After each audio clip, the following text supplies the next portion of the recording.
Hello students, welcome to my YouTube channel DA English classes. बच्चों, अब तक हमने पार्ट 1 और पार्ट 2 में क्या सीख लिया है वर्ब के बारे में, कि वर्ब क्या होती है, इसको कैसे रिकॉग्नाइज करते हैं अपने सेंटेंसेस में, और इसके टाइप्स कितने होते हैं। वर्ब्स के जितने टाइप्स होते हैं वो हमने पार्ट 2 में जान लिया था, और उन पार्ट्स में से मैं आपको प्राइमरी एक्सुलरीज के बारे में बता चुकी हूँ। इस वीडियो में मैं आपको मॉडल एक्सुलरीज के बारे में बताऊंगी कि मॉडल एक्सुलरीज क्या होती हैं। तो ये वर्ब के मूड का बोध कराती हैं। जो मॉडल एक्सुलरीज होती हैं उनसे हमें वर्ब के मूड का बोध होता है, जैसे कि पॉसिबिलिटी है, एबिलिटी है, कैपेबिलिटी है, क्या है उसमें, इसका हमें पता चलता है। मूड से ही मॉडल शब्द बना है। मॉडल एक्सुलरीज में आती हैं will, would, shall, should, can, could, may, might, must, ought, need, dare, used to. ये सारी ही हमारी मॉडल एक्सुलरीज हैं। इस वीडियो में मैं आपको विल, वुड का यूज करना बताऊंगी, शैल, शुड का यूज बताऊंगी, कैन, कुड का यूज बताऊंगी, कैन कुड तक का ही यूज बताऊंगी। इस पार्ट में मैं आपको यहाँ से लेकर यहाँ तक का यूज करना बताऊंगी, ताकि आप लोगों के माइंड में हर चीज क्लियर रहे, कुछ भी मिक्सअप ना हो। नेक्स्ट में मैं may, might, must, ought, need, dare और यूज टू का यूज बताऊंगी। चलिए देखते हैं विल और वुड का यूज। विल और शैल का यूज देखते हैं। सबसे पहले फ्यूचर इंडेफिनिट टेंस में या सिंपल फ्यूचर में हम विल का और शैल का प्रयोग करते हैं। ये तो हमें पता है कि फ्यूचर इंडेफिनिट टेंस में हम विल या शैल का यूज करते हैं। अब विल कहाँ लगाते हैं और शैल कहाँ लगाते हैं। शैल बच्चों आई और वी के साथ आता है। अगर हमारा सब्जेक्ट आई है या फिर वी है तब तो हम शैल लगाएंगे फ्यूचर इंडेफिनिट में, और यदि हमारा सब्जेक्ट आई और वी नहीं है, बाकी अदर सब्जेक्ट्स हैं, तो हम विल लगाएंगे। एग्जाम्पल देखते हैं। Ram cook food. राम हमारा क्या है, ना तो आई है और ना ही वी है, तो हम यहाँ लगाएंगे will. Ram will cook food. ये हमें फ्यूचर की जानकारी देता है कि काम होगा। जैसे राम खाना पकाएगा, तो विल आएगा यहाँ। आई राइट ए लेटर। मैं एक पत्र लिखूंगी। फ्यूचर की बात हो रही है, तो अब आई के साथ हम विल लगाएं या शैल। रूल हमें पता है कि आई अगर होगा तो शैल आएगा और वी होगा तो शैल आएगा, तो आई के साथ हम यहाँ लगाएंगे शैल। They play hockey. वे हॉकी खेलेंगे। फ्यूचर की बात हो रही है, तो यहाँ विल लगाएं या शैल। अब हमारा सब्जेक्ट क्या है, दे है। अगर आई होता तो शैल आता, वी होता तब शैल आता, लेकिन कोई आई और वी छोड़कर कोई भी अदर सब्जेक्ट होगा तो हम यहाँ विल लगाएंगे। तो they will play hockey. We go to the park. इसमें देखिए वी हमारा है, तो अब रूल में क्या लिख रहा है कि वी के साथ शैल आता है, तो वी के साथ शैल लगा देंगे। We shall go to the park. अब यूज ऑफ वुड देखिए। विल का ही पास्ट फॉर्म होता है would. Future in the past. जब फ्यूचर में पास्ट की बात हो रही होती है तब हम वुड लगाते हैं। जैसे he promised that he would return the book. उसने वादा किया था कि वो बुक लौटा देगा। अब ये जो वादा किया था उसने पास्ट में किया था, भूतकाल में वादा किया था कि वो भूतकाल में ही बुक को लौटा देगा, वापस कर देगा, तो इसीलिए वुड आया है। क्योंकि यहाँ पर हमें ये प्रॉमिस्ड बताता है कि पास्ट की बात हो रही है। ये सेकंड फॉर्म है ना वर्ब की, तो ये हमें पास्ट की तरफ इशारा कर रहा है कि ये जो बात हो रही है वो पास्ट में हो रही है। तो जब ये पास्ट में हो रही है तो जो वादा किया गया था वो भी पास्ट का ही है, तो he would return the book. I told my friend that I would help him in difficulty. मैंने अपने मित्र से कहा कि मैं उसकी मदद करूँगा उसकी मुसीबत में, डिफिकल्टी में, परेशानी में मैं उसकी मदद करूँगा या करूँगी। अब हमने यहाँ वुड क्यों लगाया, क्योंकि ये टोल्ड शब्द हमें ये बता रहा है कि ये जो बात हुई है वो पास्ट में हुई है, कि मैंने अपने मित्र से कहा, मैंने ये अपने मित्र से पास्ट में कही थी ये बात कि मैं उसकी हेल्प करूँगी, तो इसने वुड आया है।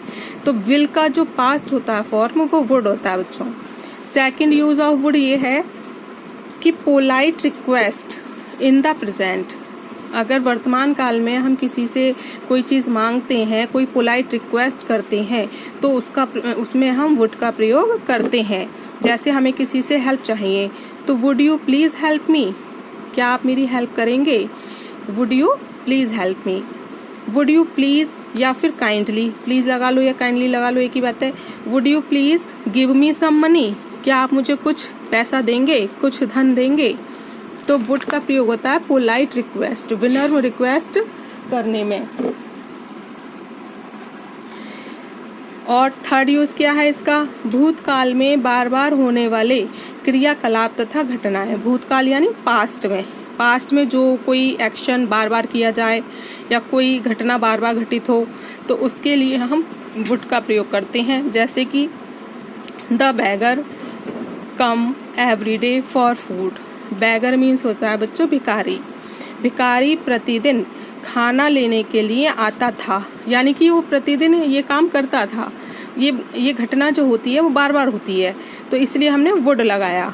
क्यों? क्योंकि रूल कहता है कि अगर पास्ट में कोई घटना बार बार हो या कोई एक्शन बार बार किया जाए तो उसके लिए हम वुड लगाएंगे। तो the beggar would come every day for food. Every day I would go to play tennis. प्रतिदिन मैं टेनिस खेलने जाता था, मतलब वुड आएगा। ये क्रिया बार बार की जा रही थी पास्ट में, तो वुड आएगा। इस तरह से वुड का प्रयोग होता है, एक तो पास्ट फॉर्म ऑफ विल के रूप में, पोलाइट रिक्वेस्ट में, और कोई एक्शन बार बार पास्ट में किया जाए तब। अब यूज ऑफ शुड देखिए। शुड में क्या है, शुड का प्रयोग होता है चाहिए के अर्थ में। ये शुड जो है शैल का पास्ट भी होता है, शैल की पास्ट फॉर्म भी है शुड। जो हमने फ्यूचर में देखा था प्रेजेंट इंडेफिनिट में विल और शैल, उसमें शैल की पास्ट फॉर्म है should. I told you that I should go the next year. Go, I should go, यहाँ द नहीं आएगा। I should go next year. I told you, मैंने तुमसे कहा, दैट कि I should go next year, कि मैं अगले साल जाऊंगी। तो ये बात पास्ट में हुई, इसलिए यहाँ पर शुड आया, क्योंकि आई के साथ हम शैल लगाते हैं वहाँ पर, आई और वी के साथ, तो उसकी पास्ट फॉर्म में शुड लगाएंगे। We said that we should wait for him. हमने कहा कि हमें उनका इंतज़ार करना होगा। ये बात पास्ट की हुई, तो यहाँ पर शुड आएगा। या फिर चाहिए के सेंस में लगाएंगे कि हमें उनका इंतज़ार करना चाहिए, तो हमने कहा कि हमें उनका इंतज़ार करना चाहिए, तो शुड आ गया। ड्यूटी और ऑब्लिगेशन के अर्थ में भी इसका प्रयोग किया जाता है। जब हम किसी कर्तव्य का बोध कराते हैं तब उसमें होता है, किसी कर्तव्य पर जोर देते हैं। जैसे वी ओबे अवर एल्डर्स, हमें अपने बड़ों का कहना मानना चाहिए। ओबे का मतलब होता है कहना मानना, कहना मानना चाहिए। चाहिए के सेंस में शुड आता है, तो should, we should not insult the poor. हमें गरीबों की इंसल्ट नहीं करनी चाहिए। चाहिए के सेंस में कि हमें ये काम करना चाहिए या नहीं, उसमें अगर कर्तव्य का बोध हो रहा हो हमें, तो शुड लगाएंगे। एडवाइस और सजेशन के अर्थ में, जब कोई एडवाइस देनी हो या दी जा रही हो या सजेशन सुझाव दिया जा रहा हो, तब शुड का प्रयोग करते हैं। He should do his work regularly. उसे अपना काम रेगुलरली करना चाहिए। ये एक एडवाइस दी जा रही है, एक सजेशन दिया जा रहा है कि उसको अपना काम करना चाहिए। The students should not play on the road. छात्रों को सड़क पर नहीं खेलना चाहिए। इसमें भी एक सजेशन है कि छात्रों को ये काम नहीं करना चाहिए, तो शुड। तो यानी कि शुड का प्रयोग हम कब करते हैं, जब फ्यूचर इन द पास्ट हो, ड्यूटी का बोध हो, एडवाइस या सजेशन दी जा रही हो। अब यूज ऑफ कैन देखते हैं। कैन का मतलब होता है सकता है, कि जैसे मैं ये काम कर सकती हूँ, वह खेल सकता है, वह डांस कर सकता है। अब कैन का प्रयोग करा जाता है पावर में, एबिलिटी में और कैपेसिटी में। शारीरिक शक्ति को शो करने में, क्षमता, मानसिक क्षमता हो, सामर्थ्य हो, कोई पावर हो, कोई अथॉरिटी हो, उसके लिए कैन का प्रयोग किया जाता है। जैसे कि आई रन वेरी फास्ट। अब इस सेंटेंस को पढ़ के हमें क्या पता चलता है कि ये फिजिकल एबिलिटी की बात हो रही है, कि मैं तेज दौड़ सकती हूँ या मैं तेज दौड़ सकता हूँ। तो इससे हमें पता चलता है शारीरिक क्षमता का, उसकी कैपेबिलिटी का। तो फिजिकल एबिलिटी इससे शो हो रही है, तो हम यहाँ पर सकता हूँ के लिए कैन लगाएंगे। आई सॉल्व दिस सम। मैं इस सवाल को सॉल्व कर सकती हूँ। तो ये मेंटल एबिलिटी शो कर रहा है, तो कैन आएगा। The teacher allow your admission, teacher तुम्हारे एडमिशन को अलाउ कर सकती हैं, यानी टीचर के पास ही वो पावर है जो तुम्हें एडमिशन दे सकती हैं, तो कैन आएगा। एबिलिटी हो, पावर हो या कैपेसिटी हो, तो सकता है के सेंस में हम कैन का यूज करते हैं। अब देखिए यूज ऑफ कुड। कुड का मतलब है सकता था, जैसे कैन का मतलब है सकता है, तो कैन का ही पास्ट फॉर्म है कुड।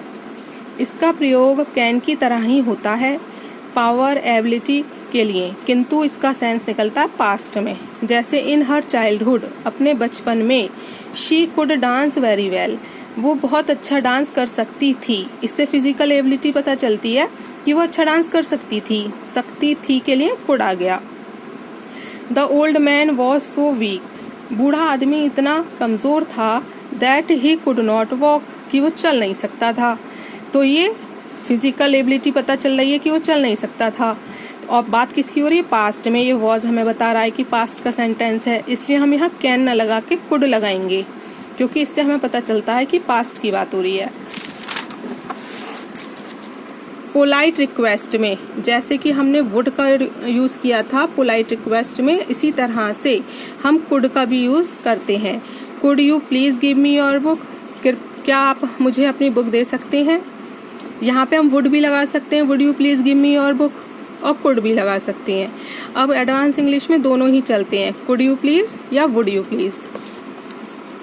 अब ये बच्चों सारी चीजें आप अच्छे से समझ गए होंगे। Will, shall, would, should, can और कुड, इनका यूज। अब ये एक्सरसाइज है, इस एक्सरसाइज को आप करेंगे तो ज़्यादा अच्छे से आपको समझ में आ जाएगा। जैसे Radha is a good girl, she you. Radha is a good girl, she यहाँ पे हेल्प हो रहेगा, help. Radha is a good girl, she help you. Radha एक अच्छी लड़की है, वह हेल्प करेगी तुम्हारी। तो अब हम यहाँ पर विल लगाएं या शैल लगाएं, इन दोनों में से आपको लगाना है। यहाँ पर विल या शैल का यूज करना है। तो अब मैंने आपको रूल में समझाया था कि आई और वी के साथ शैल आता है और अदर सब्जेक्ट के साथ विल आता है। तो हम देखेंगे यहाँ हमारा सब्जेक्ट क्या है, शी। अब यहाँ ना तो आई है ना बी है, तो हम यहाँ पर शैल तो लगाएंगे नहीं, तो शी के साथ चलेगा will, she will help you. ये वाला सेंटेंस आप अपने आप करेंगे। और जैसे ये वाला है वुड वाला, a good boy get up early in the morning, इसमें आपको वुड और शुड का यूज करना है। इसमें भी वुड और शुड में से कोई एक चीज लगानी है। यहाँ पे क्वेश्चन मार्क आएगा, ये मैं आपको समझा चुकी हूँ। He drive any car, can, could, should, इनमें से कुछ एक यूज करना है। तो अब आप देखिए कि फिजिकल एबिलिटी शो हो रही है, तो हम क्या लगाएं इसमें। I take your pen just for a minute. अब इसमें देखिए क्या करना है, कुड या शुड में से यूज करना है। पोलाइट रिक्वेस्ट के लिए मैंने आपको समझाया है कि क्या लगाते हैं, शुड तो लगाते नहीं है, क्या लगाते हैं, या तो वुड लगाते हैं या कुड लगाते हैं। अब ऑप्शन में वुड तो है नहीं, शुड कुड है, तो कुड यूज करेंगे। इस तरह से बाकी बचे हुए सेंटेंस आप खुद करेंगे। ये मैं ऐसे कर देती हूँ, इसका स्क्रीनशॉट ले लीजिए। आंसर मैं डिस्क्रिप्शन बॉक्स में लिख दूंगी, अपने सॉल्व करने के बाद उसमें से देख के आप अपने आंसर चेक कर सकते हैं। अब नेक्स्ट वीडियो में मैं आपको समझाऊंगी use of may, might, ought, must, need, dare और यूज टू, इनका यूज करना मैं सिखाऊंगी नेक्स्ट वीडियो में।